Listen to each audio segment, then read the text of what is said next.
1,000 years. If you like one group, you don't like the other group. And if you like the other group, you don't like the first group. And this is the first time they've ever seen where everybody's unified, because as you know, we're going to Egypt after Israel, and we're going to meet all of the leaders of the very powerful and big countries and very rich countries and others, and they're all into this deal. Everybody's into it. It's never happened before. So I would say this is a lot tougher, but we'll see how it all works. Mr. President, Benjamin Netanyahu, the Prime Minister, has not gone so far as to say the war is over. In your view, is the war over? The war is over. War is over. The war is over. Okay, you understand that? Is the ceasefire going to hold? Are you confident the ceasefire will hold?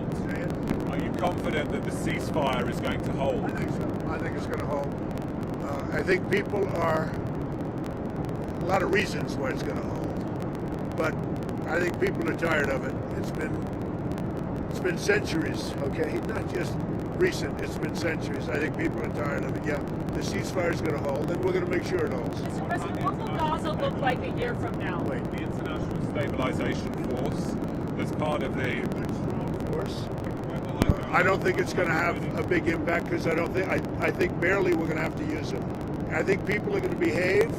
Everybody knows their place. It's going to be great for everybody. It's going to be great for the surrounding countries, Arab, Muslim, all of them. It's going to be great for Israel. Everybody is happy, and I think it's going to stay that way, Peter. And if the ceasefire does hold, how long until we get to the part of the 20-point peace plan where developers can go in and make Gaza the Riviera of the Middle East? Well, I don't know about the Riviera for a while, because you take a look at what you have. You have to get people taken care of first. But it's going to start really essentially immediately. I mean, they're going to have to start by removing a lot of structures that you see that are down to the ground. I mean, it's blasted. This is like a demolition site. Almost the entire site is. So you have to get rid of what you have there. You have structures that are very dangerous. They're falling down. If they haven't fallen, they're going to fall down of their own volition. So that process, Peter, is going to start pretty much immediately in that way. What will it look like a year from now, in your view? Well, a year, that's very quick. But over the years, it'll look very good. It'll be, it's got the first chance it's had in centuries of being peaceful. It's always been a very, very strange area. It's always been loaded up with problems, religious problems, problems like no other place probably in the world. And I think it's going to now, it's going to normalize. All you can say, if it normalizes, that would be fantastic. Government structure, sir, that you have set up in that peace plan, how soon will that new governing body be in place? Very quickly. And everybody wants to be a part of it. You're talking about the Board of Peace? That's right. Everybody wants to be a part of it. I've had calls from all of the leaders of countries. They all want to be a part. I mean, the leaders themselves, they're not going to send somebody. They want to be a part of Do it. you know who's going to be a part of it? I do. Can you share? No, not yet. It's a little bit. Tony Blair. Have you spoken to Tony Blair about it since the? Have you spoken to Tony Blair about it? I have.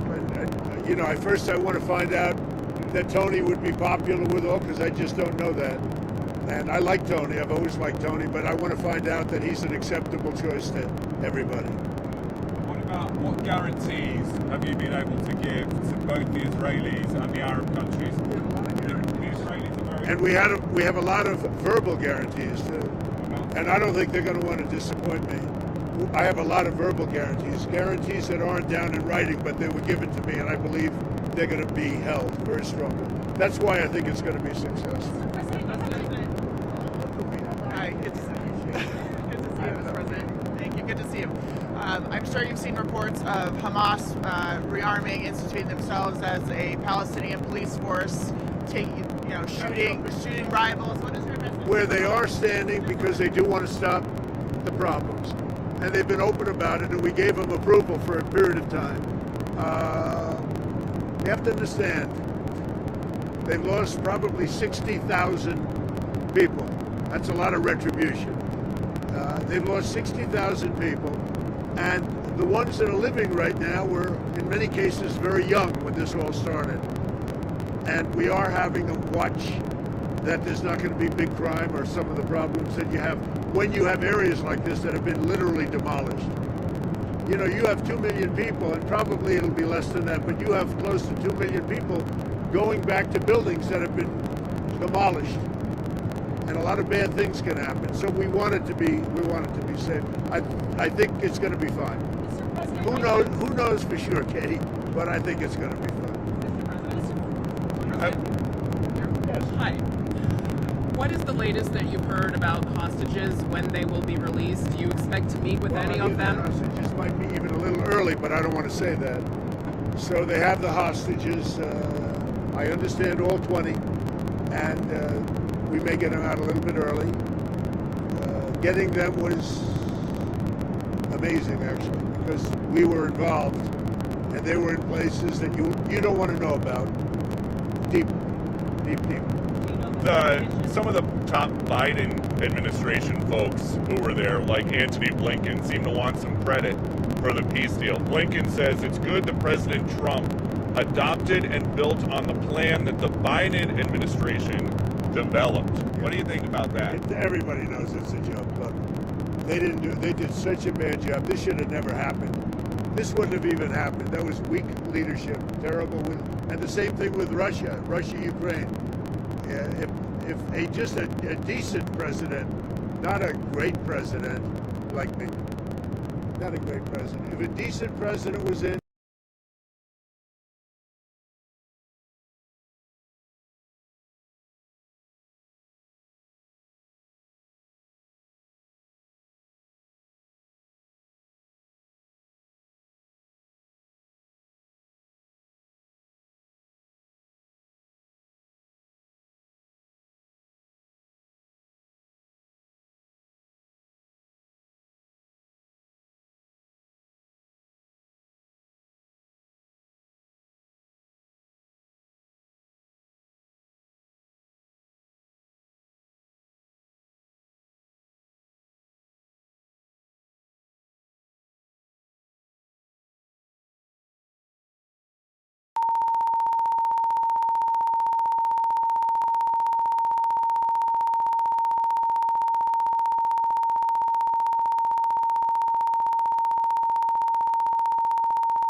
Fact check. That's right. Mr. President, your relationship with Prime Minister Netanyahu has been through some ups and downs. You had to get a little tough on him. Where is that relationship now, and can you tell us about it? Very good. He just put me up for the Nobel Prize. So, you know, I don't know what it means with the Nobel Prize, but he put me up yesterday for the Nobel Prize that I should get it. So, I mean, I think it's very good. Has he made commitments to you personally about moving forward to the next phase of peace? Look, let me tell you, he's a wartime president. He did a very good job. I had some disputes with him, and they were quickly settled. I can tell you that.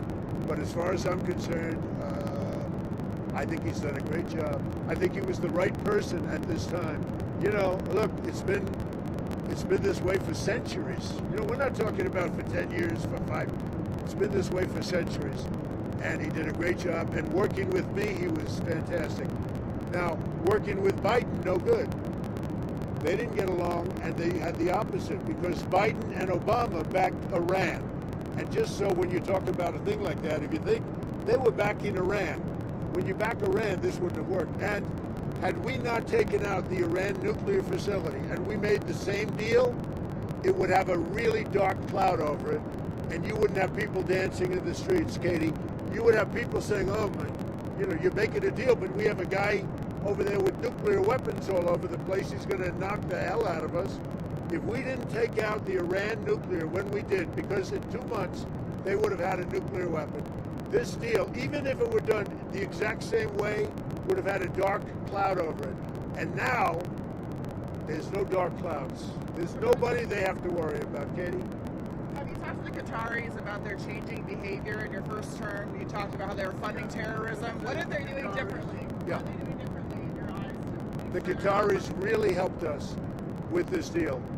And the Emir is an amazing man who really helped us. You have to understand, his country is right in the middle of everything, more so than any other country, more so than UAE, where you have to fly an hour and a half to get there. More so than Saudi Arabia, where you have to fly an hour and a half to get there. His country, you walk across a line and you're there. So he's in the middle of this unbelievable hostile territory with people on all different sides of the, of the opinion and the question. They were a tremendous help. Qatar was a tremendous help to getting this done. I hope people can realize that. Mr. President, And it was very tough and very dangerous for Qatar. They were very brave, and their leader, the Emir, was very, very brave. And Qatar should start getting some credit. And you have to understand, they lived in the middle of everything. So they can't just be like, you couldn't do it, I could. Nobody could do it. Say what? Have they changed their behavior from 2017 when you accused them of funding terrorism? I don't know. In 2017, I didn't really know them very well. 2017, that was at the very beginning of my term. As I got to know them, I got to understand them, and I got to realize that they are right in the middle of everything.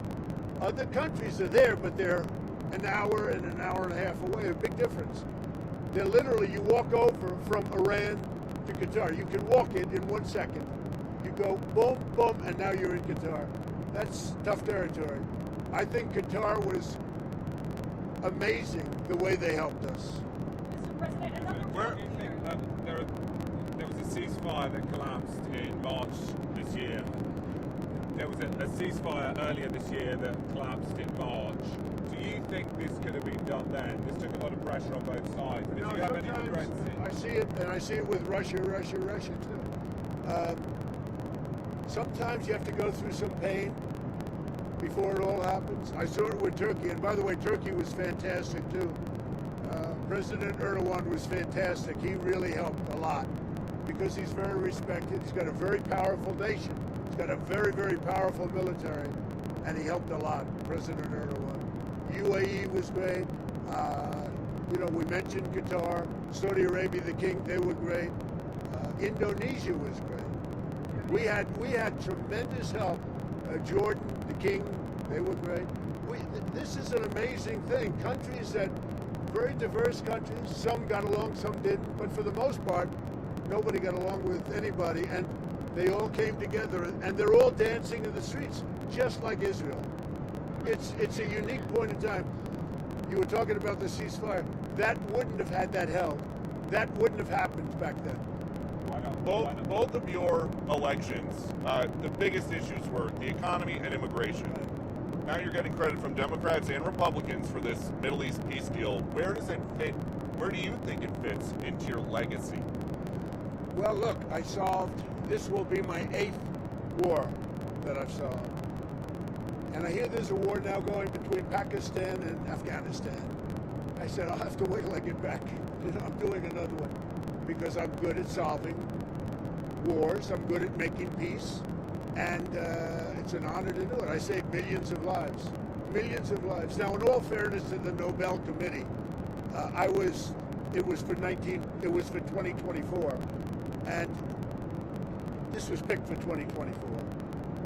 But there are those that say you can make an exception because a lot of things happen during 25 that are done and complete and great. But I did this not for Nobel. I did this for saving lives. I mean, we've saved millions of lives. Think about India, Pakistan. Think about some of the wars that were going on for years. We had one going for 31, one going for 32, one going for 37 years, with millions of people being killed in every country. And I got every one of those done, for the most part, within a day. It's pretty good. One of the world leaders said What do you think you can take from these negotiations and this peace process into Moscow and try to end the Russia-Ukraine Well, I think what you can take is that never give up. Just never give up. Last week they killed over 7,000 soldiers, mostly soldiers. And a little bit more, frankly, Russian soldiers than Ukraine soldiers last week. But think of it, every week they're losing from 5,000 to 7,000 soldiers. It's ridiculous. And I thought that would be one of my easier ones. I mean, when you settle something that's been going on for 31 and 32 years, that's, in theory, a lot harder than something that's been going on for 3 years. But this is a war going on for 3 years, should have never started. Frankly, I give Ukraine credit for doing so well.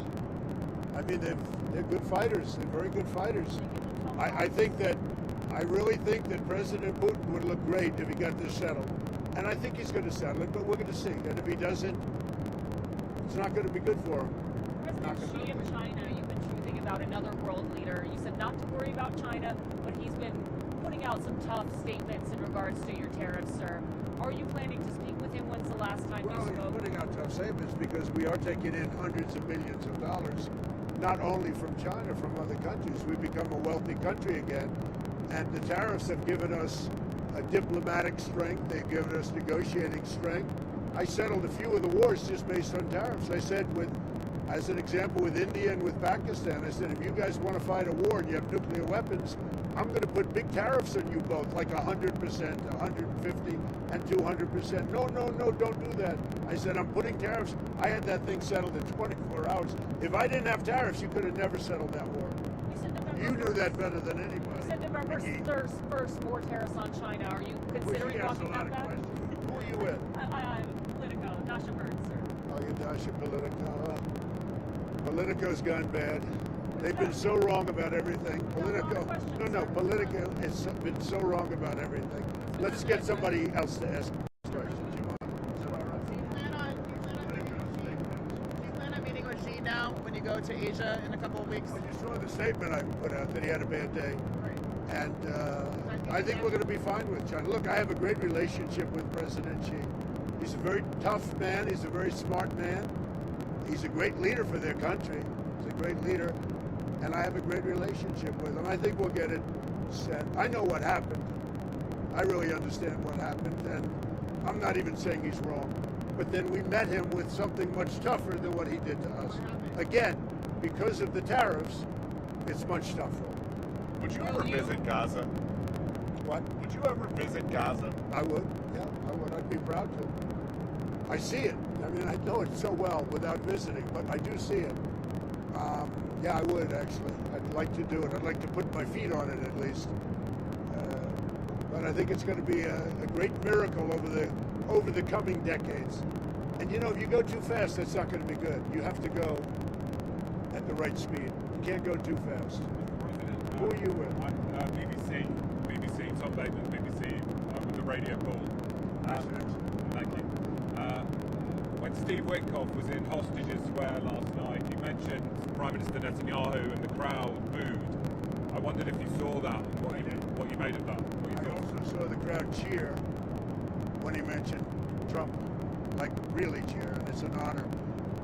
No, as I said, I think Bibi did a great job. I had some words with him a couple of times where I didn't agree, and he was always, he was the right guy at the right time. Are you confident, because many Palestinians will be concerned that after the hostages are handed over, that Israel might restart the war for some reason? I'm not worried about anything. I think we have a great deal, and it's a great deal for everybody. A great deal is a deal where everybody's happy. And every country, they're dancing in the streets. That's a great deal. It's a unique period in time. Mr. President, November 1st, 100% tariffs on China is what you said. Is that still the plan? Yeah, right now it is. Yeah, let's see what happens. For me, you know what November 1st is? An eternity. November 1st is an eternity for me. For somebody else, it's right around the corner. For me, when I hear November 1st, it's an eternity. Go ahead. You had talked a couple weeks ago, you were doing an interview, and you talked about how you hope to end the war in Ukraine because it might help you get into heaven. How does this help? Does this help? I mean, I'm being a little cute. I don't think there's anything going to get me in heaven. Okay, I really don't. I think I'm not maybe heaven bound. I may be in heaven right now as we fly in Air Force One. I'm not sure I'm going to be able to make heaven. But I've made life a lot better for a lot of people. And, as an example, had the election of 2020 not been rigged, you would have millions of people living just in Russia, Ukraine alone. That would have never happened. And it didn't happen for 4 years. And I knew Putin very well. It was the apple of his eye. All the things I've said would have never happened. We had an incompetent administration, we had an incompetent president, and because of a crooked election, millions of people are dead. And by the way, the Israeli thing was much harder to get settled because of the past administration. Okay?